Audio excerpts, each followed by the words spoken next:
എന്തോ ഒരു എനർജി എനിക്കുണ്ട്, അതുകൊണ്ടാണ് ഞാൻ ഇങ്ങനെ വന്നത്. ആ എനർജിനെ കണ്ടെത്താൻ തുനിയണം. പക്ഷെ പലരും അത് നിൽക്കാറില്ല.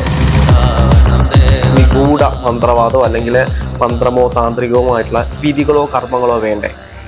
അങ്ങനെ നോക്കുകയാണെങ്കിൽ ചേട്ടനൊരു മന്ത്രവാദി തന്നെയല്ലേ? എത്ര വലിയ പ്രശ്നമുള്ള ഒരു വ്യക്തിയാണെന്ന് ഞാൻ പറഞ്ഞിട്ടുണ്ടെങ്കിൽ ആ വ്യക്തിയുടെ ശരീരത്തിൽ എൻ്റെ എനർജിനെ കാണിച്ചു കൊടുക്കുക എന്നുള്ളത് എൻ്റെ ഉത്തരവാദിത്തമാണ്. അല്ലാതെ ഞാൻ അവിടെ വാളെടുത്ത് തീർന്ന് തുള്ളിട്ട് കാര്യമില്ല.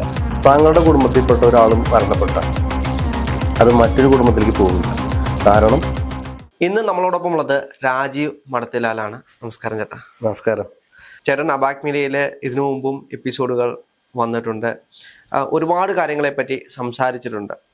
ആ സമയത്തെല്ലാം എനിക്ക് തോന്നിയൊരു സംശയമാണ്, ചേട്ടൻ്റെ പൂജാവിധികളും കർമ്മങ്ങളും എല്ലാം വ്യത്യസ്തമായിട്ടാണ്. അല്ലെങ്കിൽ പല ആളുകളും കർമ്മം ചെയ്യുകയാണെങ്കിൽ അതിന് എന്തെങ്കിലും ഒരു പേര് കാണും, അല്ലെങ്കിൽ ഒരു ഗുരു ശിഷ്യ ബന്ധത്തിന്റെ അടിത്തട്ടിലായിരിക്കും അത് വരുന്നത്. ചിലപ്പം ക്രിയായോഗ ആയിരിക്കാം, അല്ലെങ്കിൽ റേക്കി ആയിരിക്കാം, അല്ലെങ്കിൽ അങ്ങനെയുള്ള ഹീലിങ്, അല്ലെങ്കിൽ ഇങ്ങനെയുള്ള മന്ത്രവാദ ടെക്നിക്കുകൾ.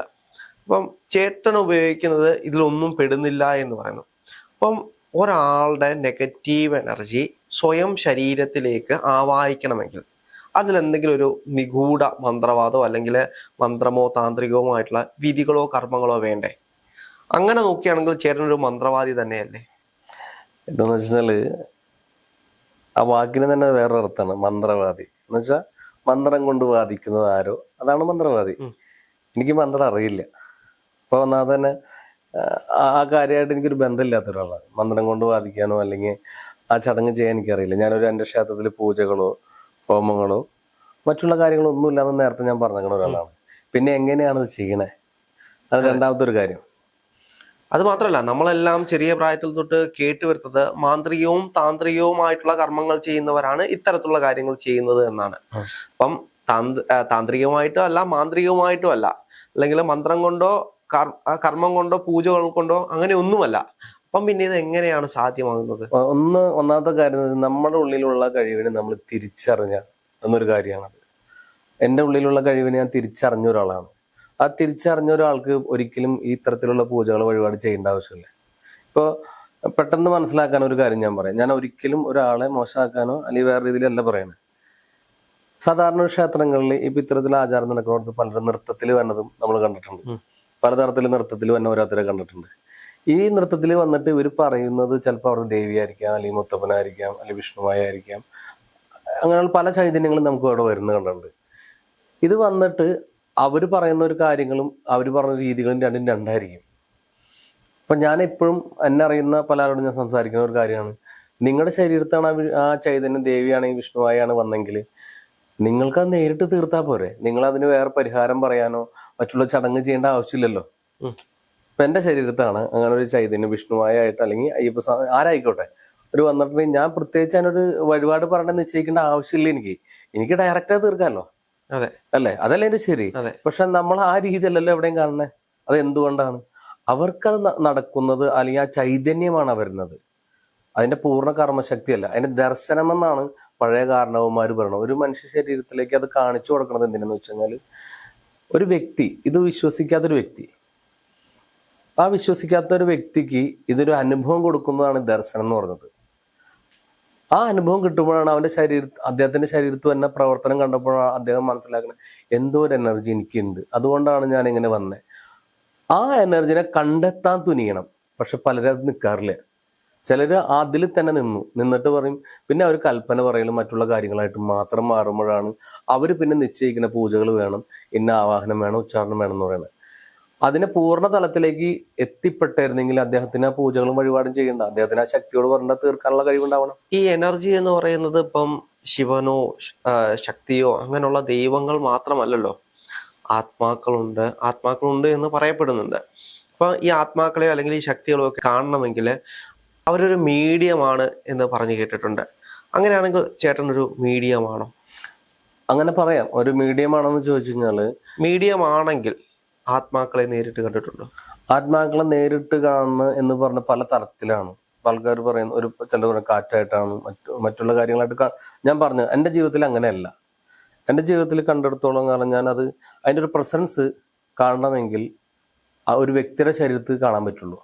ഇപ്പൊ എനിക്കൊരു ആത്മാവിനെ വെറുതെ പോയിട്ട് റോട്ടിൽ കൂടെ പോയിട്ട് കാണാൻ പറ്റുന്ന ഒരാളല്ല ഞാൻ. അതിലും അത്തരം കാര്യങ്ങളോടൊന്നും വിശ്വസിക്കുന്ന ഒരാളല്ല. ഇപ്പൊ എന്തുകൊണ്ടാണെന്ന് വെച്ച് കഴിഞ്ഞാൽ ഓരോ വ്യക്തികൾക്കും അതിൻ്റെതായ ഒരു ശക്തി ഉണ്ടെന്ന് വിശ്വസിക്കുന്ന ഒരാളാണ്. അതിന് കാരണമുണ്ട്. അത് മറ്റൊരാളെ ഉപദ്രവിക്കില്ല ഒരിക്കലും. അത് ഉപദ്രവിക്കാതിരിക്കാൻ കാരണം കുടുംബക്ഷേത്രം എന്നും ദേശക്ഷേത്രം എന്നും രണ്ട് കണക്കിലാണ് നമ്മൾ നമ്മുടേതായ ചടങ്ങുകളൊക്കെ ചെയ്യുന്നത്. ഇപ്പോൾ താങ്കളുടെ കുടുംബത്തിൽപ്പെട്ട ഒരാളും മരണപ്പെട്ടാൽ അത് മറ്റൊരു കുടുംബത്തിലേക്ക് പോകില്ല. കാരണം താങ്കളുടെ കുടുംബപരമായി നിൽക്കുന്ന ദേവതാ ചൈതന്യം അതിനെ കാത്തു സൂക്ഷിക്കാനോ അല്ലെങ്കിൽ അതിനെ ശുദ്ധീകരിക്കാനുള്ള കർമ്മങ്ങൾ ചെയ്യാനുള്ള കഴിവുള്ള ദേവതാ സങ്കല്പങ്ങളാണ് അവിടെ ഉള്ളത്. അതുകൊണ്ട് അവരുടെ ആത്മാവിനെ അവർ ആ ദേവിയിലേക്ക് ലയിപ്പിക്കാനോ അത്ര ചടങ്ങുകൾ ചെയ്ത് അവസാനിപ്പിക്കും. ആ അവസാനിപ്പിക്കുന്നത് കൊണ്ട് അവർക്ക് പിന്നെ അതിനെ കൊണ്ട് ശല്യം ഉണ്ടായിരുന്നില്ല. ഇപ്പോഴത്തെ കാലത്തല്ല, പഴയ കാലത്ത്. മനസ്സിലായോ? പക്ഷെ ഇവിടെ നമ്മുടെ നാട്ടിൽ എല്ലാവരും പറഞ്ഞുണ്ടാക്കുന്നത് എന്തൊരു ബുദ്ധിമുട്ടുണ്ടായാൽ അപ്പൊ പറയും പ്രേതം കയറുന്നതാണ് അല്ലെങ്കിൽ ആ ആളുടെ ആത്മാവ് കയറുന്നതാണ് പറയുന്നത്. ഞാൻ അതിൽ വിശ്വസിക്കാത്ത ഒരാളാണ്. കാരണം നമ്മൾ ജീവിച്ചിരിക്കുമ്പോൾ നമ്മൾക്ക് എന്തോരം ആരോഗ്യം ഉണ്ട്, അതിന്റെ 10% പോലും മരിച്ചാൽ നമുക്ക് ഉണ്ടാവില്ല. നമുക്ക് എല്ലാവർക്കും അറിയാം. പിന്നെ എങ്ങനെയാണ് ഈ മരിച്ച ആത്മാവ് മറ്റൊരാൾ ശല്യം ചെയ്യണത്? പക്ഷേ ചില ആളുകൾ പറഞ്ഞു കേട്ടിട്ടില്ലേ, ചില സ്ഥലങ്ങളിൽ പോകുമ്പോൾ ഒരു പ്രേതബാധയെ കാണുന്നു അല്ലെങ്കിൽ പ്രേതത്തെ കാണുന്നു. സിനിമകൾ എടുത്ത് നോക്കിയാൽ പോലും യക്ഷികളും പ്രേതങ്ങളും എല്ലാം നമുക്ക് അത്തരത്തിൽ അവർ കാണിച്ചു വെച്ചിട്ടുണ്ട്. പക്ഷെ അതിന് വിഭിന്നമായി തന്നെ അല്ലെങ്കിൽ അതേപോലെ തന്നെ ആത്മാക്കളെ കാണുന്ന അല്ലെങ്കിൽ ആ പ്രസൻസ് അനുഭവപ്പെടുന്ന അല്ലെങ്കിൽ ആ രൂപത്തെ കാണുന്ന ഒരുപാട് മനുഷ്യരുണ്ട് എന്ന് പറയപ്പെടുന്നുണ്ട്. അതിന്റെ അനുഭവങ്ങൾ പറയുന്ന ഒരുപാട് മനുഷ്യരുണ്ട്. അപ്പൊ അതെങ്ങനെയാണ്? ഉറപ്പായിട്ടും അതിന് ഉത്തരമാണ് ഞാൻ പറഞ്ഞത്. ഇപ്പൊ താങ്കൾക്കൊരു കഴിവുണ്ട്. ഇപ്പൊ എന്റെ മുമ്പിലേക്ക് താങ്കൾക്ക് താങ്കളെ കുറിച്ച് അറിവില്ല. താങ്കൾ പഠിച്ചതും അല്ലെങ്കിൽ കേട്ടുവായിച്ചുമായ ഒരുപാട് കാര്യങ്ങൾ താങ്കൾക്ക് അറിയാൻ പറ്റും അല്ലെ? ഇപ്പൊ മഹാദേവനെ കുറിച്ചോ അല്ലെങ്കിൽ പാർവതിദേവനെ കുറിച്ചോ അല്ലെങ്കിൽ മറ്റുള്ള ദൈവങ്ങളെ കുറിച്ചോ ഒരുപാട് അറിയാം. താങ്കളെ കുറിച്ച് താങ്കൾക്കൊന്നും താങ്കളുടെ ഉള്ളിൽ നിൽക്കുന്ന ശക്തിനെ കുറിച്ച് താങ്കൾക്ക് അറിയില്ല. ഞാൻ പറഞ്ഞ ശരിയല്ലേ? ആ തിരിച്ചറിവുള്ളവർക്ക് അല്ലെങ്കിൽ അത്തരം കർമ്മശക്തി ഉള്ളവർക്ക് ഇത്തരം കാര്യങ്ങളെ കാണാൻ പറ്റും, അനുഭവിക്കാൻ പറ്റും. ലോകത്ത് എല്ലാവർക്കും സംഭവിക്കാത്തത് കൊണ്ടാണ്. അതുകൊണ്ടാണ് ഒരു 99% ആൾക്കാർ ഇതിനെ എതിർത്ത് പറയുന്നത്. ഒരു ശതമാനം ആൾക്കാർ അല്ലെങ്കിൽ 10% ആൾക്കാർക്ക് കാണാൻ പറ്റുന്നു, 90% ആൾക്കാർക്ക് ഇത് കാണാൻ പറ്റുന്നില്ല. അപ്പൊ അവര് പറഞ്ഞത് അന്ധവിശ്വാസം എന്ന് പറഞ്ഞത് അതുകൊണ്ടാണെന്ന്. മനസ്സിലായോ? ഈ 10% ആൾക്കാർക്ക് ഇത് കാണാം. ഇപ്പൊ പല വ്യക്തികളും ഇതുപോലെ തന്നെ പല ഗുരുക്കന്മാരുണ്ട്, പലതരത്തില് ക്രിയായോഗം മറ്റുള്ള ചെയ്യണവർക്ക് ഇത് കാണാൻ പറ്റുന്നു പറയുന്നവർ പറയുന്ന കാരണം അവർ ഈ മേഖലയിൽ നിൽക്കുന്ന ആൾക്കാരാണ്. അല്ലെങ്കിൽ ഇതിന്റെ ഒരു പ്രസൻസ് അറിയണം എന്ന് മനസ്സിലാക്കണം എന്ന് വിചാരിച്ച് നടക്കുന്ന ആൾക്കാരാണ്. ബാക്കിയുള്ള ആൾക്കാർ അങ്ങനെയല്ല. അവർ നിത്യജീവിതവുമായിട്ട് നടക്കുന്ന ആൾക്കാർക്ക് ഇത്തരം കാര്യങ്ങളോട് താല്പര്യം ഉണ്ടാവുന്നില്ല. ഞാനിപ്പോ ഒരു സാധാരണക്കാരൻ്റെ ഒരാളാണ്. എനിക്കൊരു കഴിവുണ്ടെന്ന് ഞാൻ ഒരിക്കലും മന്ത്രവാദിയോ ആൾ ദൈവോ സ്വാമിയോ അല്ല. എനിക്ക് ഇത്തരം കാര്യങ്ങളോട് താല്പര്യമില്ലാത്തൊരു വ്യക്തിയാണ്. അപ്പൊ എന്നെ സംബന്ധിച്ച് എനിക്കൊരു കാര്യം ചെയ്യാൻ പറ്റുന്നുണ്ടെങ്കിൽ എന്റെ മുമ്പിൽ വന്ന വ്യക്തിക്ക് അവരെ ബോധ്യപ്പെടുത്താനുള്ള കഴിവ് എനിക്കുണ്ട്. അല്ല, പിന്നെ എന്തിനാണ് അങ്ങൊരു ക്ഷേത്രവും അല്ലെങ്കിൽ അവിടേക്ക് ആളുകൾ വരുന്നതും ഈ കർമ്മങ്ങൾ ചെയ്യുന്നതും എന്തുകൊണ്ടാണ്? അതിനൊന്നാമത്തെ കാരണം എൻ്റെ കുടുംബക്ഷേത്രം ഉണ്ടായിരുന്ന ഒരാളാണ് ഞാൻ. ആ കുടുംബക്ഷേത്രം നശിച്ചു പോയതിൻ്റെ ഒരു ദുരിതങ്ങൾ ഞങ്ങളുടെ കുടുംബത്തിൽ ഞങ്ങൾക്ക് ഉണ്ടായ ആൾക്കാരാണ്. ആ ക്ഷേത്രം ഞാനാണ് ആ ക്ഷേത്രം തുടങ്ങി വെച്ചതും അതിന്റെ പൂർത്തീകരിച്ചും പണികളൊക്കെ പൂർത്തീകരിച്ചു കഴിഞ്ഞപ്പോൾ അതിൽ തൊഴാൻ വന്ന ആൾക്കാർക്ക് പലർക്കും നല്ല അനുഭവങ്ങൾ ഒരുപാട് ആൾക്കാർക്ക് ഉണ്ടായി. അങ്ങനെയാണ് ആ ക്ഷേത്രം ഈ രീതിയിൽ വന്നത്. എനിക്ക് ഇതല്ലാതെ ഞാൻ ഒരു കുറെ വർഷങ്ങളായിട്ട് ഇത്തരം കാര്യങ്ങളായിട്ട് ഇപ്പൊ ക്ഷേത്രം പണ്ട് ഞാൻ ഏകദേശം ഒരു 9 വർഷത്തോളമായിട്ടുള്ളൂ, 9-10 വർഷത്തോളമായിട്ടുള്ളൂ. ഞാൻ ഒരുപാട് വർഷങ്ങളായി ഈ മേഖലയിൽ നിൽക്കുന്ന ഒരാളാണ്. കാരണം ഞാൻ ഒരു കാലഘട്ടത്തിൽ ഇതൊന്നും വിശ്വസിക്കാത്ത ഒരാളായിരുന്നു. എൻ്റെ ജീവിതത്തിൽ വന്ന പല അനുഭവങ്ങളാണ് നമ്മളിതിൽ നിന്ന്. ഒരിക്കലും ഞാനിത് വെച്ചിട്ട് തൊഴിലാക്കാനോ അല്ലെങ്കിൽ ഇതിന് പൈസ മേടിക്കാൻ നടക്കുന്ന ഒരാളല്ല. എനിക്ക് കൃത്യമായിട്ടൊരു തൊഴിലുണ്ടായിരുന്ന ഒരാളാണ്. ഞാൻ ആ തൊഴിലെടുത്ത് തന്നെയാണ് എൻ്റെ കുടുംബം നോക്കിക്കൊണ്ടിരുന്നൊക്കെ ചെയ്തത്. ഇപ്പോഴും ഞാൻ പറയുന്ന ഇപ്പൊ ഞാൻ എൻ്റെ ഒരു കഴിഞ്ഞ തവണത്തെ പ്രോഗ്രാം കണ്ടു കഴിഞ്ഞപ്പോൾ ഒത്തിരി ആൾക്കാർ ഒരുപാട് ആൾക്കാർ ക്ഷേത്രത്തിൽ വന്നു. എനിക്ക് അവരോട് ഒറ്റ റിക്വസ്റ്റ് ഉള്ളൂ, നിങ്ങൾ ആരും തിരക്ക് പിടിച്ചാൽ ക്ഷേത്രത്തിൽ വരരുത്. എന്തുകൊണ്ടാണ്?